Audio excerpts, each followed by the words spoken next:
मतलब दूसरी बैठक होने जा रही है और कल जो डेवलपमेंट हुआ आप लोगों ने भी इसमें हामी भर्ती की शामिल होंगे, क्या कुछ रणनीतियाँ रहेगी आम आदमी पार्टी की? क्योंकि अब तक आपका एकमात्र एजेंडा जो रहा है जिस मुद्दे पे आप विपक्षी समर्थन चाहते रहे वो अध्यादेश है, लेकिन अब 24 की तैयारी को लेकर मैं क्या हो रही है? देखिए, मोदी सरकार ने दिल्ली के 2 करोड़ जनता के खिलाफ एक काला अध्यादेश पास किया है और मैं समझता हूं कि सभी राजनीतिक दलों ने उसका विरोध करने का फैसला लिया है।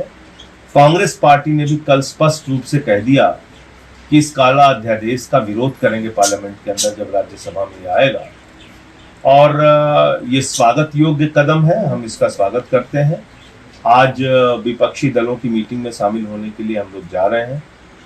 हमारे नेता अरविंद केजरीवाल जी, भगवंत मान जी, हम सारे लोग जा रहे हैं आज बैंगलोर की मीटिंग में और आगे का एजेंडा उस मीटिंग में तय होगा कि आगे इस विपक्षी एकता को कैसे आगे बढ़ाना है, कैसे 2024 के लिए तैयारी करनी है, वो सारे विषय बैठक में तय होंगे। लेकिन जहां तक आम आदमी पार्टी का प्रश्न था, एक बहुत बड़ा मुद्दा हमारे लिए ये काला अध्यादेश है जो 5 सुप्रीम कोर्ट के जजों के खिलाफ, दिल्ली की जनता के खिलाफ और लोकतंत्र और संविधान के खिलाफ लाया। आप लोगों की एक डिमांड रही है कि कांग्रेस पार्टी स्पष्ट रूप से अपना रुख स्पष्ट करे, स्पष्ट रूप से कहे, जैसे जीएनसीटीडी का उदाहरण दिया जा रहा है कि तब कांग्रेस के 64 सांसद अनुपस्थित थे, कहीं इस बार भी ऐसा ना हो। तो क्या ये भी डिमांड रहेगी कि कांग्रेस व्हिप जारी करे या स्पष्ट रूप से कहे कि हम पूरी तरह से साथ देंगे? अब देखिए, कांग्रेस पार्टी ने अगर कहा है कि वो इस मुद्दे पर साथ रहेंगे और इस अध्यादेश का विरोध करेंगे, तो मैं समझता हूं कि निश्चित रूप से उनके सारे सदस्य मौजूद रह के इस अध्यादेश का विरोध करेंगे जो बिल के रूप में आएगा। क्या इस बैठक में, आज और कल की बैठक में, इस पर चर्चा होगी? मैं समझता हूँ कुछ बचा तो नहीं है, सारे दलों ने स्पष्ट कर दिया, कोई ऐसा राजनीतिक दल नहीं है जो इस बैठक में आ रहा है और जिसने कहा हो कि हम इसका विरोध नहीं करेंगे। सबने कह दिया है कि हम इसका विरोध करेंगे। मंगलवार को एक तरफ आप लोग की वहाँ पे 24 दलों की मीटिंग है विपक्षी दलों की, दूसरी तरफ दिल्ली में एनडीए की बैठक है, 30 दल जिसमें शामिल होंगे, एनडीए के नए स्वरूप को लेकर चर्चा हो रही है। तो फिर 30 वर्सेस 24 के रास्ते को कैसे देखते हैं? देखिए, कम से कम भाजपाइयों ने अब ये स्वीकार किया कि उनको भी गठबंधन की जरूरत है। अकेले मोदी जी के चेहरे पर और अकेले मोदी के नाम पर करिश्मा करके हर चुनाव नहीं जीता जा सकता। ये तो खुद आरएसएस ने मान लिया, उनके मुखपत्र ने लिख दिया। तो 2 गठबंधन के बीच में चुनाव होगा, एक बीजेपी का एनडीए का गठबंधन और जो दूसरा गठबंधन उनसे चुनाव लड़ने के लिए बनेगा। अब जनता को ये तय करना है कि दोनों गठबंधनों में कौन सा गठबंधन उनके लिए अच्छा विकल्प दे सकता है। अच्छा विकल्प देने का मतलब है कि कौन सा ऐसा गठबंधन है जो महंगाई से राहत दे सकता है, बेरोजगारी से राहत दे सकता है, अशिक्षा से राहत दे सकता है, इलाज की, स्वास्थ्य की बदहाली से राहत दे सकता है, तो जो जनता के, किसानों के फसल का दाम दे सकता है। क्योंकि 9 साल में तो हमने जो अनुभव किया वो बहुत ही पीड़ादायक रहा। 750 किसान शहीद हुए, आज तक उनके फसल का दाम दोगुना नहीं किया गया। जो स्वामीनाथन आयोग की रिपोर्ट लागू करने की बात कही गई थी, नहीं किया गया। 18 करोड़ नौकरियां देने की बात कही गई थी, नहीं किया गया। 2022 15 अगस्त तक सबको पक्का मकान देने की बात कही गई थी, नहीं किया गया। इस देश के अंदर महंगाई को खत्म करने की बात कही गई थी, नहीं किया गया। तो मैं समझता हूं कि नए रोजगार का सृजन नहीं किया गया। भारत माता की रक्षा के लिए जो हमारी सेना दिन रात अपनी जान कुर्बान करके भी देश की रक्षा करती है, उस सेना को कमजोर करने का काम किया गया अग्निवीर के माध्यम से। लेकिन इस पे बीजेपी तो ये सारा जो मुद्दा है, लोकतंत्र का मुद्दा है, देश के संविधान का मुद्दा है, संघीय ढांचे का मुद्दा है, इन सारे मुद्दों पर, इन सारे विषयों पर मोदी जी की सरकार 9 वर्षों में पूरी तरीके से फेल साबित हुई है। उनका रिजल्ट 0 है और इसके खिलाफ जो गठबंधन बनेगा वो देश के सामने एक नया स्वरूप, नया विकल्प लेके आएगा। तो मैं समझता हूं कि उस पर लोग ज्यादा भरोसा करेंगे। लेकिन इस पे बीजेपी का बयान आ रहा है, जो कल कांग्रेस पार्टी ने घोषणा कर दी थी, कांग्रेस और आम आदमी पार्टी इस मुद्दे के साथ है। बीजेपी के एक नेता है, उनकी आरपी सिंह, उनका बयान है कि इक्वल फोटो खिंचाने के लिए हाथ मिलाएंगे एक साथ, कांग्रेस बीजेपी कभी एक साथ, कांग्रेस आम आदमी पार्टी कभी एक साथ नहीं आ सकती। देखिए भैया, ऐसा है कि अभी मोदी जी ने 70,000 करोड़ का घोटाला पकड़ा था भोपाल में और 3 दिन बाद उन्हीं घोटालेबाजों को उप मुख्यमंत्री और मंत्री बना दिया।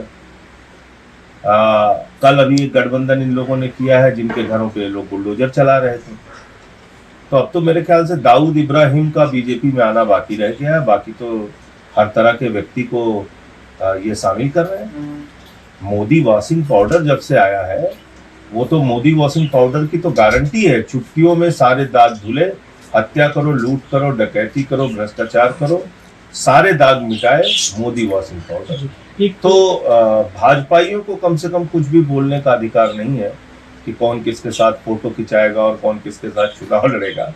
हाँ, ये जरूर है कि पूरे देश में बीजेपी एक्सपोज हुई है बुरी तरीके से, उसकी असलियत को लोग जान पाए हैं कि इनकी कथनी और करनी में जमीन आसमान का अंतर। इस मीटिंग का एक बड़ा जो एजेंडा है जिसे लेकर लगातार चर्चा हो रही है कि विपक्ष का एक साझा उम्मीदवार बीजेपी एनडीए के खिलाफ खड़ा किया जाए, तो क्या दिल्ली और पंजाब को लेकर भी ऐसी चर्चा है और आप लोग क्या कांग्रेस के लिए? अब वो तो जब मैंने आपसे कहा कि जब मीटिंग में अन्य विषयों पर चर्चा होगी तब साफ हो पाएगा कि कैसे हम लोग 2024 के लिए तैयारी करेंगे या कैसे चुनाव ऐसा करेंगे। प्रस्ताव होता है तो आम आदमी पार्टी तैयार होगी।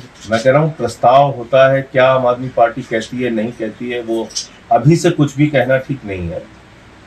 हर मीटिंग की, हर बैठक की अपनी एक गरिमा होती है, इसमें जो चर्चा होगी उसके बाद सामूहिक रूप से कोई फैसला होता है तो आप सबको जानकारी दी जाएगी। एक दूसरा मुद्दा है दिल्ली में जिस पर लगातार चर्चा हो रही है, आपने भी सवाल उठाया जो यमुना में पानी आया उसे लेकर। कल मीनाक्षी लेखी ने बड़ा उस पर बयान दिया। उन्होंने कहा कि बीते 2 साल में जो फ्लड कंट्रोल डिपार्टमेंट की बैठक होती है जिसे सीएम हेड करते हैं बाढ़ को लेकर, उसकी कोई मीटिंग नहीं हुई और इतना पानी तो हमेशा छोड़ा जाता रहा है। हेमंता विश्व शर्मा का बयान है कि देखिए, ये भाजपाई जितने भी हैं, जितने लोगों को वोट दिया है दिल्ली की जनता ने, 7 सांसदों से हिसाब मांगना चाहिए। और मैं तो बहुत हैरान हूं कि दिल्ली को डुबाने के पक्ष में मीनाक्षी लेखी जी खड़ी हैं। सारे के सारे सांसद अपने मुंह पे पट्टी बांध के बैठे हुए हैं। हमने तो प्रमाण सहित बताया ना कि 9 से 13 तारीख तक ईस्टर्न और वेस्टर्न कैनाल में जानबूझकर पानी नहीं छोड़ा गया। 6 दिनों तक दिल्ली में बारिश नहीं हुई, बावजूद इसके एक तरफा दिल्ली में पानी छोड़कर गहरी साजिश के तहत केंद्र सरकार, मोदी सरकार और भारतीय जनता पार्टी की सरकार ने दिल्ली को डुबाया। ये तो मैं पूरी जिम्मेदारी और आंकड़ों के साथ कह रहा हूं, लॉकशीट चेक कर लीजिए। और जब हमने ये मुद्दा उठाया उसके बाद ईस्टर्न कैनाल में भी पानी चला गया और वेस्टर्न कैनाल में भी चला गया। कैसे चला गया भाई, कैसे चला गया? जब हम लोगों ने विषय उठाया, अब आप देखिए लगातार जलस्तर नीचे जा रहा है। कैसे जा रहा है? तो ये सवाल है कि आप लोगों ने दिल्ली से दुश्मनी ठान रखी है, दिल्ली को बर्बाद करने पर तुले हुए हैं। अरे भाई, तीनों दिशाओं में अगर पानी आप डालते तो निश्चित रूप से न उत्तर प्रदेश का नुकसान होता, ना हरियाणा का होता, ना दिल्ली का होता। लेकिन अपनी राजनीतिक दुर्भावना के कारण आपने मन में ठान लिया कि सारा पानी दिल्ली की तरफ छोड़ दो, भले ही दिल्ली डूब जाए, भले ही दिल्ली बर्बाद हो जाए। और सातों के सातों सांसद इस काम में खड़े हैं अपनी पार्टी के साथ। उनके लिए पार्टी महत्वपूर्ण है, दिल्ली के 2 करोड़ लोग महत्वपूर्ण नहीं है। क्यों नहीं सवाल पूछते लोग कि 9 से 13 तारीख तक एक तरफा पानी क्यों छोड़ा गया? इस पे कौन सवाल पूछेगा? जी, आज जो मीटिंग है उसमें आप भी शामिल हो रहे हैं पार्टी की तरफ से? जी, पार्टी की तरफ कौन से लोग जा रहे हैं? और दिल्ली के मुख्यमंत्री अरविंद केजरीवाल जी जा रहे हैं, भगवंत मान जी जा रहे हैं,